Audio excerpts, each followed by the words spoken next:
सहयोगी भी जुड़ गए हैं। तनवीर, अगर हरिद्वार की बात करें तो क्या स्थिति फिलहाल हरिद्वार में देखने को मिल रही है?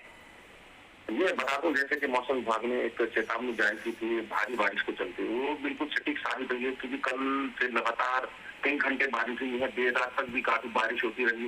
इसी के चलते भी कई हादसे जो है, मैं बता दूं आपको कि कल जो कावड़ियों की ट्रक है वो बह गया था। उसके अलावा जो कई मामले ऐसे सामने निकल के आए हैं, लेकिन एक बड़ा मामला जो बादराबाद थाना क्षेत्र का एक गाँव है भारापुर डेरा, जिसमें एक मकान है, जो मकान बड़ा कर गिर गया। बताया जा रहा है कि ये जो मकान है, बुजुर्ग है तो मोहब्बत है उनका मकान था, काफी पुराना मकान बताया जा रहा है। उस समय मकान में 10 से 12 लोग मौजूद थे, जिसमें बताया गया है कि 2 बच्चों की उसमें मौत हुई और 9 लोग घायल हैं। और मैं बता दूं आपको कि मौके पर जैसे ही पता चला, आलाधिकारी मौके पर पहुंची थी। इस टाइम हरिद्वार में कांवड़ यात्रा चल रही है। सभी जो पुलिस के अधिकारी हो, चाहे प्रशासनिक अधिकारी हो या आम जन हो, सब लोग इस टाइम कांवड़ में व्यस्त है और कहीं ना कहीं अपनी ड्यूटी को निभा रहे हैं। क्योंकि भारी बारिश के चलते और व्यवस्था बनानी पड़ी, क्योंकि बारिश में लगातार हादसे हो सकते हैं, क्योंकि डाक कावड़ चल रही है। डाक कावड़ में इस तरीके के हादसे लगातार होते हैं। लेकिन फिर भी जब पूरा मामला प्रशासनिक या पुलिस के लोगों को, अधिकारी को पता चला, वो मौके पर पहुंचे और पूरे मामले को देखते उन्होंने जितनी भी मदद इस परिवार को मुहैया करा सकते थे वो मुहैया कराई।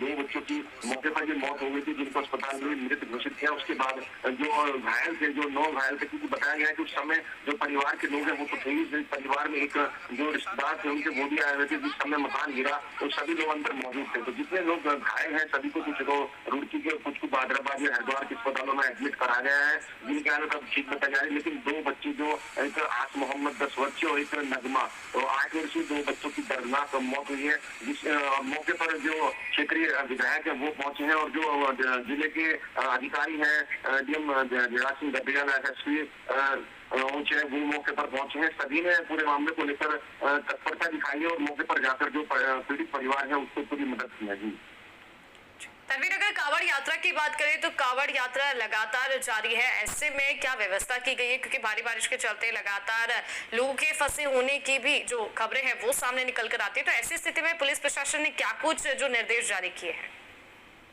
बता दूं आपको, लगातार जो रूट प्लान है उसको भी चेंज किया जा रहा है, क्योंकि जब से पैदल कांवड़ यात्रा का एक रूट अलग होता है, कांवड़ यात्रा उस हिसाब से नहीं चलती। लेकिन अब जो ये आखिरी तय चल रहा है, क्योंकि 2 तारीख को जल अर्पित कर दिया जाएगा भोले को। लेकिन उसके अलावा मैं बता दूं आपको कि जो ये डाक कांवड़ होती है, इसमें ट्रक चलते हैं या बाइकें बड़ी सरपट तरीके से दौड़ती है सड़कों पर, और जो कांवड़ी होते हैं वो अपना जल बाइकों के या ट्रकों के द्वारा लेकर जाते हैं। तो इसमें कहीं ना कहीं खतरनाक तरीके से इसको लेके जाया जाता है जल को, और डाक कांवड़ी किसी भी तरह अपने जल को ले जाना चाहते हैं और पहुंचते हैं। और हजारों की बल्कि लाखों के, अब तो करोड़ों की संख्या में यहाँ आंकड़ा पहुंच चुका है। 3 करोड़ का आंकड़ा कल पुलिस के अधिकारी ने बताया था कि पहुंच जाएगा, और वो पहुंच चुका है। और लगातार हरिद्वार में कांवड़िए पहुंच रहे हैं, और ये आखिरी फेज है, ये सबसे ज्यादा वैसा फेज है जिसमें 10 से ज्यादा कांवड़िए पहुंचते हैं। और डाक कांवड़ को लेकर लगातार अब पुलिस सजग है, और अधिकारियों ने जिस तरीके से कुछ रूट प्लान है उसे चेंज किया है, या किसी भी तरीके से कोई हादसा ना हो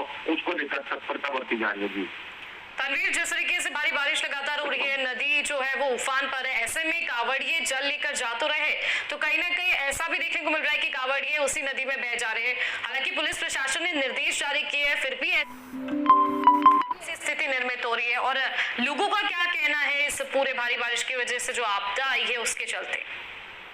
मैं बता दूं, कल काफी हरिद्वार में भारी बारिश हुई है, लेकिन कांवड़ियों की अगर हम बात करें तो कहीं ना कहीं सैकड़ों की तादाद में जो कांवड़ी हैं वो गंगा नदी में जब जल लेते हैं या स्नान करते हैं उस समय ही रहे। लेकिन एसडीआरएफ की टीमें जो उस टाइम गंगा घाटों पर तैनात की गई, उन्होंने काफी कांवड़ियों को बचाया है, लेकिन कुछ कांवड़ियों की अब मौत भी हुई है। लेकिन अगर मैं बता दूं, जैसे कहीं ना कहीं जो जिस तरीके से शहरी क्षेत्रों से होते हैं, ग्रामीण क्षेत्रों से भी गुजरते हैं, कई जगह नदी भी, नाले भी हैं, जिस तरीके से आपने बताया, तो कहीं ना कहीं पहले ही जो व्यवस्थाएं होती है उनका चेतावनी बोर्ड लगा दी जरूर जाते हैं।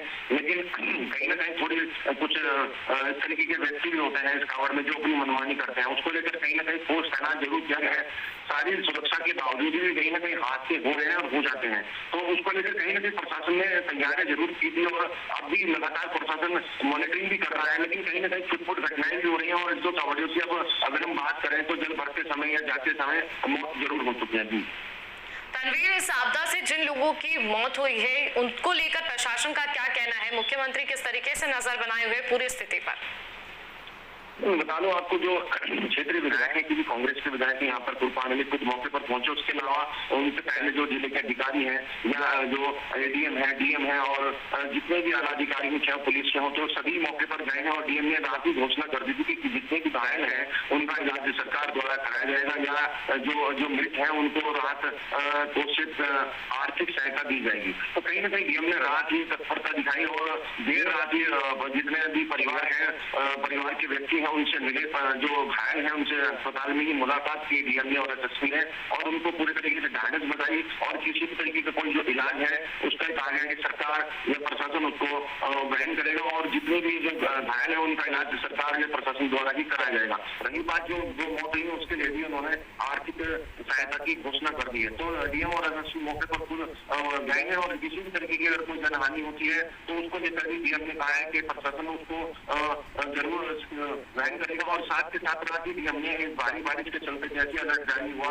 और भारी बारिश के चलते रात भी अपील की कि किसी भी तरीके के नदी नालों से दूर रहे या खतरनाक जो इलाके हैं या किसी भी तरीके का कोई मामला है जो अप्रिय घटना हो सकती है, लोगों से अपील की कि अपने घरों में रहें, सुरक्षित रहें और बारिश जब तक हो रही है अपने आप को सुरक्षित रखें। जी तनवीर, आप हमारे साथ बने रहिए। हमारे साथ सुनील भी जुड़े हुए हैं। सुनील, आपकी ओर रुख करना चाहूंगी। जिस तरीके से केदारनाथ पे बादल फटने से हादसा हुआ है, 30 मीटर जो सड़क है वो नदी में समा गई है और ऐसी स्थिति में लगातार जनजीवन अस्त व्यस्त देखने को